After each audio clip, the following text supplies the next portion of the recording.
Welcome to Maverick University, an educational series featuring ministry modules taught by ministry-minded Christians and designed to help Christians become more effective in their service for Christ. Welcome back to Maverick University. Our today's topic is Soulwinning for Beginners, part number 3. We've already covered how to give the gospel, the main body of the gospel, the 4 main points, and also how to begin a conversation with somebody and transition into giving them the gospel. And right now we're going to be covering how to transition from having given somebody all the information they need to know to be saved and actually drawing that net and getting them saved. And I just remember in my early soul-winning experiences, this was a very difficult part where you're really trying to make the application of everything that you just said. It's not enough for people to have head knowledge of, the fact that they're a sinner and they're on their way to hell and that Jesus Christ died to pay for the sins. You're actually asking them to do something about it. Right. And so, Brother Hall, you've got a method to the madness, how to actually get that done, and something that puts you at ease, something that might put the person you're talking to at ease as well. Yeah, and again, we're not trying to talk anybody into anything. We're not trying to trick anybody into anything. Mm-hmm.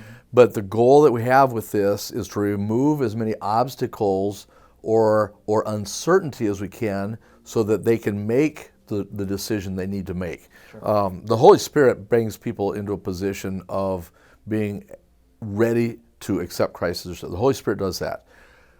We're the vehicle, but what all we're trying to do in this whole series is help you remove hindrances, distractions to that message that you're going to do. And Satan already is going to be doing everything he can, sure, crying babies or whatever the case may be. He's already doing all that he can to distract or distort the message.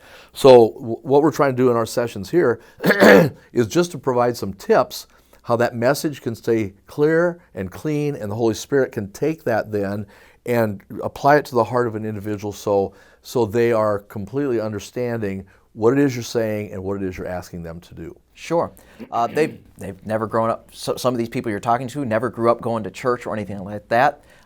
You're about to ask them to pray, something that probably they don't often do or ever have done. So how does this transition work? What's your basic general outline of what you do? Okay, well, we took the main body of the flyer that we have, the tract that we've passed out, and we've done the transition into it, and so we've been able to get all the way down. We get to this last point where Jesus invites us to be saved today, for whosoever shall call upon the name of the Lord shall be saved, and then we make sure then that they've understood everything that you have said up to this point in time. And what I'll do is go back and just summarize the whole thing relatively quickly to make sure they understand. Now, we've already established that we made sure they understand the 4th point, all right? So we've gotten through all 4 points. We understand that Jesus, that for us to be able to go to heaven, we have to ask Jesus to pay for our sins. That's already happened. Mm-hmm. So at that point, I loop back around and say, now let me just summarize real quick what the message is of these 4 points. And I'll go one down after the other. I'll talk about we've all sinned. We're not perfect. You understand that you're not perfect. I did when I was younger. We understand that somebody has to pay for that sin. And since there's no sin in heaven, the only place to go to pay for sin for us is in hell. Mm-hmm. We also understand that Jesus came and died to pay for our sins because he was perfect. He was God. He had no sin, and because of that, he was able to pay for our sins. But there still was one thing we have to do. It's this right down here. The 4th point, we have to ask. We have to be willing. If we believe all the rest of that, we have to be willing to ask Jesus to pay for our sins. He doesn't make anybody go to heaven. So I've just gone back and summarized the whole thing just to make sure they're with me on that flow. And as soon as I finish that last summarized verse, I do exactly the same technique as the first transition. You're going back to your the 3 lines. That's right, the 3 lines with my testimony in there. And I said, this verse says that we have to ask Jesus to pay for our sins. And that teacher asked me, Mike, has there ever been a time in your life when you asked Jesus to pay for your sins? And I had to say no. Mm-hmm.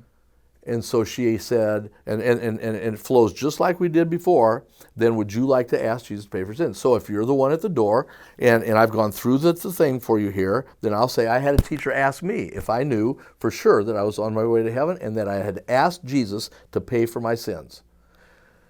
And when she asked me that, I had to say no, because nobody had ever told me. I didn't know. And Dave, if I were to ask you that question, have you ever asked Jesus to pay for your sins? And invariably, people will probably say, well, no, I haven't. That's exactly right, unless they have. Sure. And so again, you have the two answers at that point. Yeah. And if they say, yes, I have, then you go after that to find out what they really mean by that. Where did it happen? When did it happen? Do you remember it happening? All that kind of thing. And depending on what they say, you respond to that as needed. But if they say, no, I've never asked Jesus to pay for my sins, then I say, well, if you've never asked Jesus to pay for your sins, who's going to have to pay for your sins someday? You put it back on them. But that's exactly right. Okay. And if they understand what you've been saying, they'll say, well, I guess I will. If they don't understand, they won't know how to answer that. Sure. And you're checking, again, their understanding by doing that. So you ask them, have you ever asked Jesus to pay for your sins? And they say, well, no, I never have. Then if you haven't asked Jesus to pay for your sins, who's going to have to pay for your sins someday? I guess I am. That's right. And where's the only place to go to pay for sin? That's and it is really, it's kind of humorous, because about half the time people say hell, and about half the time they just kind of sheepishly look down, or they have the blank stare where they don't understand. And if they don't understand, you go back and find out what they don't understand. But if they have that sheepish kind of looking down look, they know what they're saying. That's exactly right. And I even say, yeah, I didn't want to say it either when I was a little kid. I just kind of pointed down. But the fact of the matter is, it's hell. Mm-hmm. And then that teacher asked me, she says, Mike, do you want to go to hell? And of course I didn't want to go to hell. Mm-hmm. And she shared with me a very simple prayer that I could pray and ask Jesus to pay for my sins. It was a simple prayer like this: Dear Lord, I know I'm not perfect. I know I'm a sinner, and I understand the Bible says I need to pay for my sins, or somebody does. But I believe Jesus died on the cross to pay for my sins. So Jesus, I'm asking you right now, please pay for my sins and take me to heaven when I die. Dave, it was a simple prayer like that. I'd be happy to share that same prayer. You could repeat it after me if you'd like to do that. Now here's the key. There is a little bit of a danger in having them pray after you do, because they can't mumble some words. Sure. Yeah. It has to be from their heart. And I spend a little bit of time making sure they understand. Now, this prayer isn't you just mumbling some words that I'm saying, but you're actually going to the Lord and asking Him to pay for your sin someday. It has to be from your heart. I won't know if you did or not, but God will, and you have to mean that. And so some people prefer just letting the individual pray on their own without prompting. Mm-hmm. And I'll admit that if they get it right, they got it. But there's an awful lot of times that people don't know what to say. Sure. They don't know. And it probably, as I visit with folks and kind of evaluate what I'm doing and what they're doing, a lot of the time people they end up saying, no, I don't want to do that, because they don't know what you're asking of them. Yeah. That's why it's so simple to say, the teacher asked me if I'd like to pray and trust Christ, and she showed me a very simple prayer, and I say what that prayer. That's exactly right. I say that's what this prayer is. I'll give you an example. We're out one time, and there's a pretty good sized guy, knocked at the door, nice gospel presentation, probably 20, 21-year-old gal. And we get down to where he's drawn the net. She's been with him, and then just you have to ask Jesus to pay for your sins. And he goes, leans in a little bit, and he goes, no, I'm going to ask you to do the most difficult thing you've ever done in your life. I'm going to ask you to bare your soul before an almighty God. And she's looking at him going, and backing up. Anybody would, I imagine. Yeah, I was scared at that point, and he's petrifying her, and I'm going, what in the world? Because he had done a nice gospel presentation up to then, but all of a sudden it was this overinflated presentation of what God expects of us. And yes, God wants us to be sincere, and yes, God, but an 8-year-old understood, mm-hmm. and adults can understand. We don't have to terrify them into heaven. Sure. Let the Holy Spirit do His thing, And so she's backing into the door, and so I try not to ever interrupt when somebody else is doing. I try not to do that. And I said, but by the way, Sue, we'll say her name, Sue. By the way, Sue, what Bill's asking here simply is what I did when I was 8 years old. A teacher shared with me how if I understand I'm on my way to hell, and she did, and I believe that Jesus was God, all I had to do was ask Him to pay for my sins. And it was a simple prayer like, Lord, I know I'm a sinner, I don't deserve to go to heaven, but I believe Jesus died to pay for my sins. So Jesus, I'm asking you right now, would you please pay for my sins and take me to heaven? I just prayed a simple prayer like that. She goes, that's it? I said, that's it. She goes, well, I can do that. Yeah, you took the mystique away. Or the terror, whatever the case might be. That's right. And so, and again, never push a prayer. I'll push a gospel all day long. Now, I don't want to waste time, so if it's an utter waste of time, I'll walk off. But I'll push a gospel presentation because, one, I can use a practice. Two, I've had several times where in the middle of a gospel, all of a sudden, whatever it was went away and they were interested. And I had them from then on. So you never know when that might kick in. If they're going to listen to me, I'm going to pursue it.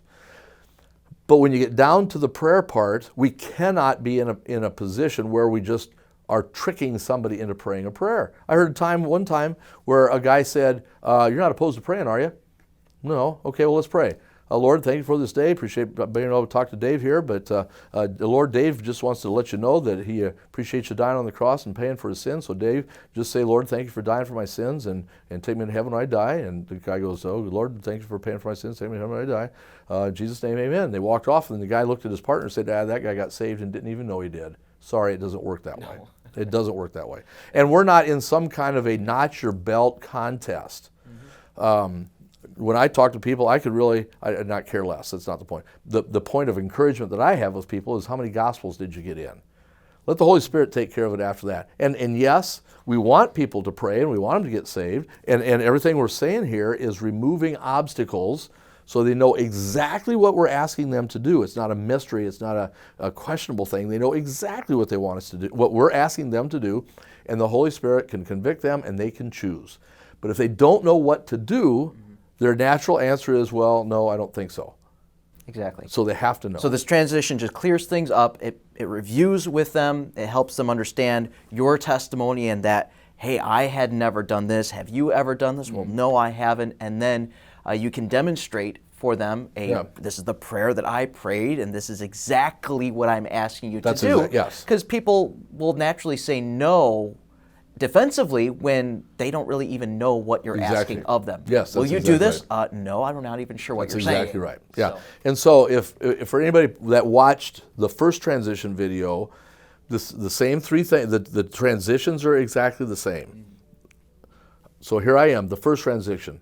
The track says, "Are you 100% sure if you die today you go to heaven?" Dave, if I were to ask you that question, are you 100%? Or excuse me, a teacher asked me if I knew for sure I was on my way to heaven, and I answered no. Dave, if I were to ask you that question, what would you say? That's the first transition. Last transition.